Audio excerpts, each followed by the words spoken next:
Drama serial दो किनारे की नेक्स्ट एपिसोड में आप देखेंगे कि आयमा और तैमूर की शादी को ख़राब करने की कोशिश के बाद भी दुर्रे शहवार का दिल नहीं भरता। इसीलिए आयमा की रुखसती के वक्त वो जानबूझकर उसके साथ अपने मायके चली जाती है, क्योंकि वो आयमा का दिल जलाने का कोई भी मौका हाथ से जाने नहीं देगी। आयमा जो कि बहुत खुश थी कि अब तैमूर से उसकी शादी हो चुकी है, लेकिन वो दुर्रे शहवार की इस हरकत की वजह से काफ़ी मायूस हो जाती है।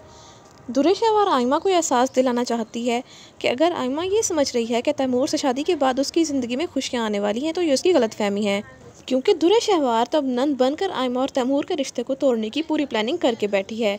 अब आयमा को दुर्रे शहवार अपने भाई के कमरे में लेकर जाती है, तो वलीद, जिसने आयमा को ज़रूरत की हर चीज़ दी होती है, तो दुर्रे शहवार इन सब चीज़ों को देखकर जलती है कि आखिर क्या ज़रूरत थी वलीद को आयमा को ये सब देने की, क्योंकि वो तो यही चाहती है कि आयमा उसके भाई के हालात की वजह से तंग आकर खुद ही तैमूर को छोड़ने का फैसला कर ले। तभी जानबूझकर दुर्रे शहवार आयमा के कमरे के एसी का रिमोट छुपा देती है और आयमा को जलाने के लिए कहती है कि 3 पर वाले पंखे की जब हवा लोगी तो यकीन करो तुम्हारी सारी मोहब्बत खिड़की से बाहर निकल जाएगी।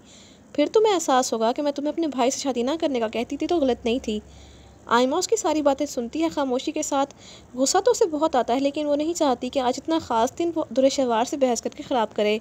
इसीलिए वो उसकी सारी बातें बर्दाश्त करती है। वो देखना चाहती है कि दुर्रे शहवार किस हद तक जा सकती है, जबकि आयमा तो ये ठान चुकी है कि चाहे कुछ भी हो जाए वो दुर्रे शहवार की कोशिश नाकाम करेगी और इस घर में वो तैमूर के साथ खुशहाल ज़िंदगी गुजारने की हर तरह से कोशिश करेगी। तभी आयमा और तैमूर की रस्म की जाती है, तो दुर्रे शहवार जानबूझकर वो आईना तोड़ देते जो रस्म के लिए आया होता है और दुर्रे शहवार जानबूझकर ऊंचा ऊंचा कहती है कि ये तो टूट गया है अम्मी। दुर्रे शहवार फिर से वही बातें करती है कि जब से शादी की बात हुई है तब से कुछ ना कुछ हो रहा है।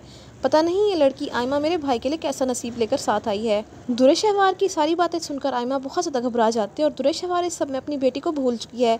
तभी वलीद और कायनात दुआ को रोते हुए देखते हैं तो उसकी तबीयत बहुत ज़्यादा ख़राब होती है। तभी वलीद उसे लेकर हॉस्पिटल जाता है, जिसके बाद वलीद दुर्रे शहवार को कॉल करके उसे दुआ के बारे में बताता है। तो दुर्रे शहवार फ़ौरन से तैमूर के साथ हॉस्पिटल जाती है, तो डॉक्टर बताते हैं कि बच्ची को ठंड की वजह से तबीयत ख़राब हुई है और उसे सांस का मसला हो रहा है।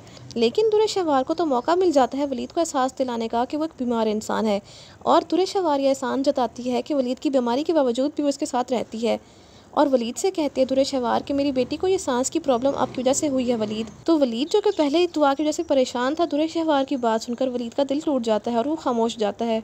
तो आप सबको क्या लगता है इस कहानी में कौन सा नया मोड़ आएगा? कमेंट्स में ज़रूर बताइएगा।